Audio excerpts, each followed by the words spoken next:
নমস্কাৰ সকলকে পুনৰবাৰ মোৰ চেনেললৈ স্বাগতম জনাই লৈ আহিছোঁ। আজিৰ দিনটো ৰাশিৰ ফল। আজি হৈছে 4 জুলাই 2026, অসমীয়া 19 আহাৰ শনিবাৰ। আজি সূৰ্যোদয় সময় পুৱা 4:20 আৰু সূৰ্যাস্ত সময় 6:10। আজি হৈছে চতুৰ্থী তিথি আৰু কৃষ্ণপক্ষ। আজিৰ দিনটো প্ৰথম ৰাশি হ'ল মেষ ৰাশি। আপুনি এটা নতুন উদ্যোগ আৰম্ভ কৰিব লাগে।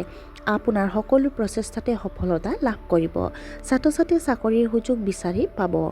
আপোনাৰ সন্তানৰ কেৰিয়াৰ সম্পৰ্কীয় চিন্তাৰ সমাধান হ'ব। আপোনাৰ ব্যৱসায়ত আবদ্ধ হৈ থকা ধন পুনৰ উদ্ধাৰ হ'ব। বৃষ ৰাশি। আমদানি ৰপ্তানি কাৰ্যকলাপৰ পৰা আপুনি যথেষ্ট আৰ্থিক লাভালাভ কৰিব পাৰিব। আপোনাৰ কেৰিয়াৰ সম্পৰ্কীয় চিন্তা দূৰ হ'ব। আপুনি বন্ধু বান্ধৱীৰ সৈতে কোনো গুৰুত্বপূৰ্ণ বিষয়ৰ ওপৰত গুৰুত্ব সহকাৰে আলোচনাত লিপ্ত হ'ব পাৰে। পাৰিবাৰিক শুভ অনুষ্ঠানৰ পৰিকল্পনা কৰা হ'ব পাৰে। আপুনি এজন গুৰুৰ পৰা নিৰ্দেশনা লাভ কৰিব পাৰিলেহেঁতেন। মিথুন ৰাশি। ব্যৱসায়ী লোকসকলে ধনৰ নাটনিৰ সন্মুখীন হ'ব পাৰে।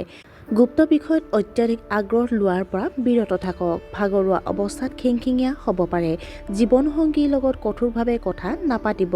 শ্বেয়াৰ বজাৰত সম্পৰ্কীয় কাম-কাজত প্ৰচুৰ পৰিমাণে বিনিয়োগ কৰাটো বাঞ্ছনীয় নহয়।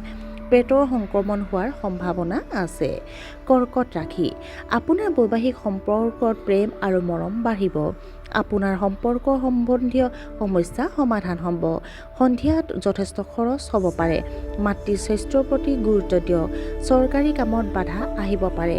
পৰিয়ালৰ সদস্যৰ সন্মতি অবিহনে কোনো কাম হাতত নল'ব। সিংহ ৰাশি। আপুনি আপোনাৰ ব্যক্তিত্বৰ উল্লেখযোগ্য ইতিবাচক উন্নতি দেখিব। আপোনাৰ সকলো কাম মসৃণভাৱে আগবাঢ়ি যোৱা যেন লাগিব পাৰে। যদি আপুনি আপোনাৰ স্বাস্থ্যৰ অৱনতি লক্ষ্য কৰে তেন্তে নিশ্চয় চিকিৎসকৰ পৰামৰ্শ লোৱা উচিত। আপুনি হয়তো নতুন ব্যৱসায় আৰম্ভ কৰিব।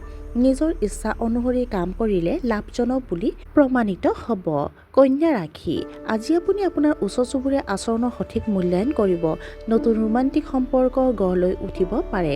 মহিলা থলুৱা লোকসকলে নিজৰ স্বাস্থ্যৰ প্ৰতি সচেতন হৈ থাকিব লাগে।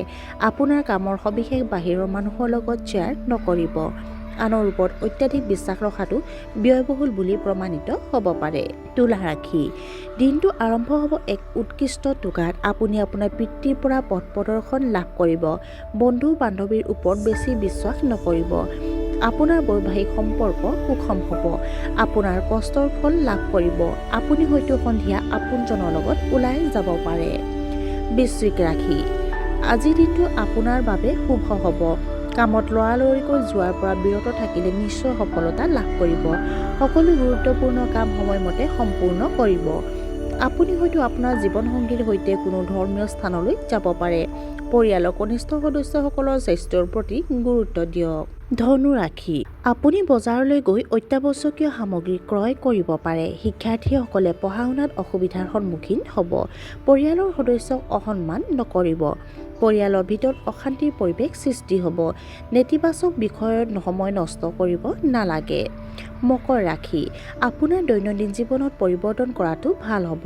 ব্যস্ততাৰ মাজতো আপোনজনৰ পৰা সময় উৎসৰ্গা কৰিব লাগিব। আপুনি মাল্টিটাস্কিং এৰাই চলিব লাগে। আপোনাৰ ইচ্ছা পূৰণ হ'ব। দীৰ্ঘদিনীয়া ৰোগৰ পৰা আপুনি সকাহ পাব। নিজৰ আৱেগ নিয়ন্ত্ৰণত ৰাখিব লাগে। কুম্ভ ৰাশি। শাৰীৰিক অস্বস্তিৰ পৰা আপুনি সকাহ পাব। আপোনাৰ বৈবাহিক সম্পৰ্ক যথেষ্ট ৰোমান্টিক হ'ব। আপোনাৰ ব্যৱসায়িক সম্পৰ্ক শক্তিশালী হ'ব। আপোনাৰ প্ৰতিদ্বন্দ্বীসকলে আপোনাক আগুৰি ধৰিব পাৰে। আপোনাৰ শহুৰেকৰ ফালৰ পৰা আৰ্থিক লাভ হ'ব পাৰে। আৰু আজিৰ দিনটোৰ শেষৰ ৰাশিটো হ'ল মীন ৰাশি। আপোনাৰ পৰিয়ালৰ সদস্যসকলে হয়তো কিবা কাৰণত আপোনাৰ ওপৰত বিচলিত হ'ব পাৰে। নেতিবাচক চিন্তাক মনলৈ সোমাবলৈ দিয়াৰ পৰা বিৰত থাকিব লাগে। বহিৰাজ্যত কৰ্মৰতসকলৰ আয় বৃদ্ধি পাব। সন্ধিয়া মূৰৰ বিষ অনুভৱ কৰিব পাৰে। সামান্য কথাত বেছি গুৰুত্ব দিয়া উচিত নহয়। আৰু আজি দিনটোৰ ৰাশিফল ইমানতে অন্ত পৰিছে। আপোনাৰ ৰাশিটো কি হয় কমেণ্ট বক্সত জনাবলৈ নাপাহৰিব। যদি চেনেলটো ছাবস্ক্ৰাইব কৰা নাই তেন্তে ছাবস্ক্ৰাইব কৰি কাষত থকা বেল বুটামটো অন কৰি থ'ব। এটি সুন্দৰ দিনৰ কামনাৰে পুনৰ লগ পাম অন্য এটি নতুন ভিডিঅ'ত। আজিলৈ সামৰিছোঁ। ধন্যবাদ।